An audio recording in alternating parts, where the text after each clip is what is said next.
20 दिन लंबा operation, Lawrence Bishnoi का बॉक्सर हुआ गिरफ्तार। अब दिल्ली पुलिस बरसाएगी घूंसे तो उगलेगा कितने राज। फर्जी पासपोर्ट पे भागा, अच्छे अच्छों को चूना लगाकर बिल्डर की हत्या कर किया था फेसबुक पर लाइव। 4 कत्ल, कैदियों को जेल से भगाने में है माहिर। क्या है इसकी गिरफ्तारी की इनसाइड स्टोरी, बताते हैं आपको सिर्फ पिंगाक्षा न्यूज पर। दिल्ली पुलिस की मोस्ट वांटेड की लिस्ट में शुमार रहा दीपक पहलवान उर्फ दीपक पहल को मैक्सिको से धर दबोचा गया। 2 लाख का इनामी गैंगस्टर दिल्ली पुलिस की सिरदर्दी बन गया था। गोगी ने इसके सर पर अपने अपराध जगत में रंगे हाथों को ऐसा रखा कि अब दीपक पहल के हाथ उठते तो थे, पर लोगों की हत्या करवाने, उनसे रंगदारी और अपहरण जैसे अपराधों को अंजाम देने के लिए। दरअसल गोगी को इसकी कमजोरी का पता चल चुका था। जल्द ही बुलंदियों और शोहरतों के आसमान को कब्जा करने वाले दीपक की कमजोरी का फायदा गोगी ने खूब उठाया। दीपक को पैसे और आलीशान जिंदगी का लालच देकर गोगी इससे अपराध पे अपराध करवाता रहा और ये हर अपराध को अंजाम देता रहा। 2016 में इसने गोगी की जेल से फरार होने में मदद भी की थी। मुकदमा हुआ, जेल गया और बेल भी मिल गई। जेल से निकलते ही इसने अपने काले मंसूबों को और ज्यादा जोर लगाकर अंजाम देना शुरू कर दिया। इस बार मुकदमा हुआ 4 लोगों की हत्या का। जब पुलिस इसके घर इसे तलाशने पहुंची तो घर वाले इसके कारनामों को सुनकर सन्न रह गए।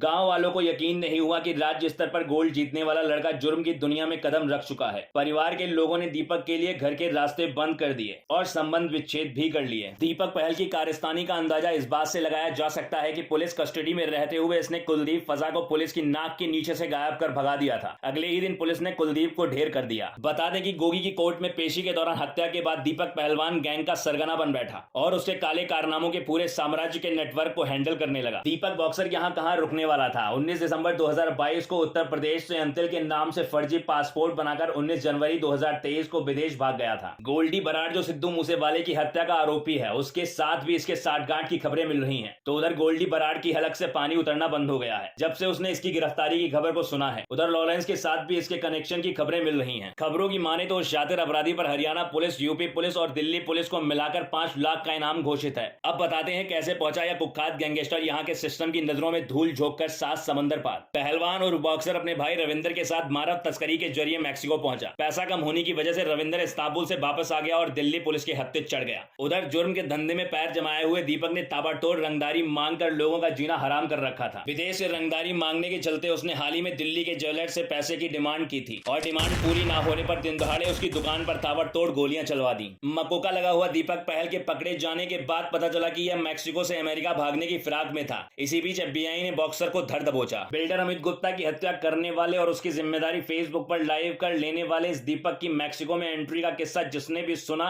वो चौंक गया। कलकत्ता से फर्जी पासपोर्ट के दम पर उड़ान भर पहले दीपक दुबई पहुंचा। दुबई पहुंचकर वो वहीं से कजाकिस्तान के रास्ते टर्की पहुंचा और फिर वहां से साउथ अफ्रीका पहुंचकर उसने ट्रिनिडाद और टोबैगो के लिए उड़ान भरी। वहां से रूट चेंज कर पनामा होते हुए एल साल्वाडोर के रास्ते मैक्सिको पहुंचा। मैक्सिको बॉर्डर पार कर अमेरिका पहुंचने की चाह ने इसे दिल्ली पुलिस तक ला पटका।